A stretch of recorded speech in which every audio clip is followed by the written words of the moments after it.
From snow tracks to shrubberies, wildlife to wilder characters, Red Dead Redemption 2 boasts one of the most fully realized worlds ever assembled in a game. The stories of the absurd hours that the development team pulled can't be ignored, so it's worth taking a minute to acknowledge the unbelievable depth, astounding level of detail, and countless characteristics they were able to work into the finished product. While the game is so robust that players may still be finding things for weeks and months to come, this is 15 of Red Dead Redemption 2's coolest hidden details. As a heads up, there are going to be some light spoilers here, no main story stuff, just some Easter eggs and side quests. It's no secret that John Marston is in the game, but did you know that if you choose to repeatedly antagonize your fellow gang members, Marston stands up for civility and clocks you with a mean haymaker and dumps you outside of camp? That's enough! Just because you can be rude doesn't mean you should. Speaking of returning characters, check out this poor sucker near Latnick Station. No, he's not returning cast, and no, he's not actually dead. Whoa, I thought you was already gone. But when he does expire, you can loot his body for a love letter meant for none other than Bonnie McFarlane. Seems he went searching for his fortune to impress her and instead found a wealth of trouble. That Bonnie sure knows how to pick him.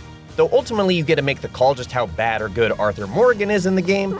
You okay, boy? The dogs are all decidedly good boys, and you can pet them accordingly.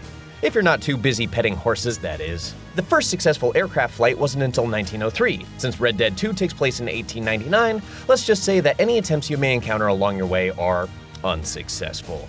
Seems like this unfortunate test pilot was a precursor to Red Dead 1's Charles Kinnear.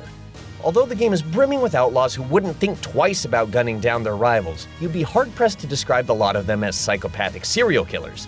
But that's not to say that there isn't a serial killer in the game. If you find yourself southeast of Valentine, you may stumble across a particularly gruesome sight. A horribly disfigured body, a cryptic message, and a conspicuously placed note. Your first clue to tracking down a bona fide Old West serial killer.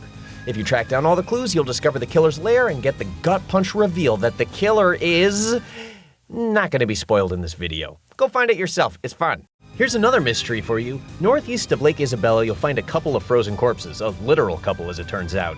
What were this man and wife looking for? A drawing provides some kind of clue. Could it have something to do with the sundial-like rock formation up on Mount Shan? I'm sure we'll find out soon. While rambling elsewhere, you might find yourself in another house occupied by several mangled bodies. These folks, it seems, were creamed by cosmic coincidence. If you poke around and investigate, Arthur will conclude that these poor souls were slain by a meteor. And on the topic of things from out of this world, keep an eye peeled for this house full of unfortunate would-be space travelers. If you're not too creeped out to poke around, you'll find that this skeleton crew is what remains of some kind of Heaven's Gate-type suicide cult, who were waiting for their savior, Kukoa, voyager of time and galaxies, to come and collect them.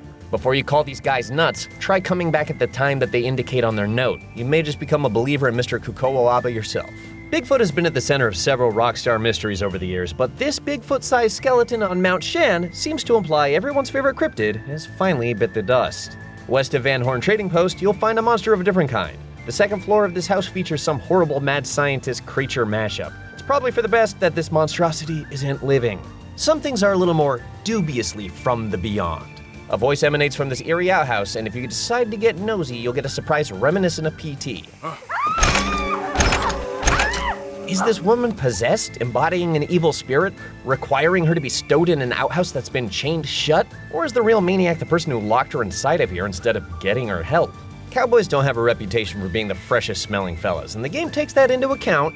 While tracking animals in eagle eye mode, you're able to scope the state of your own emanating odor. Hey, it's quicker than sniffing a pit. Looking to up the stink factor? Well, while checking out how horse testicles react to in-game weather, why don't you stick around to see that horse drop a steamer?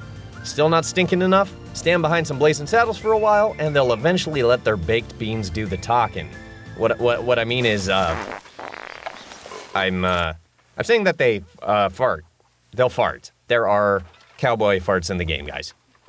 Sorry. And finally, if you open up a gun catalog, you'll find a nondescript passage describing their wares. It is made by skilled laborers who work tireless hours each week and on the weekends for little pay in order to bring you the finest revolver in the field today. Is this a message in a bottle from the Rockstar staff who infamously have endured brutal work conditions? Maybe, maybe not.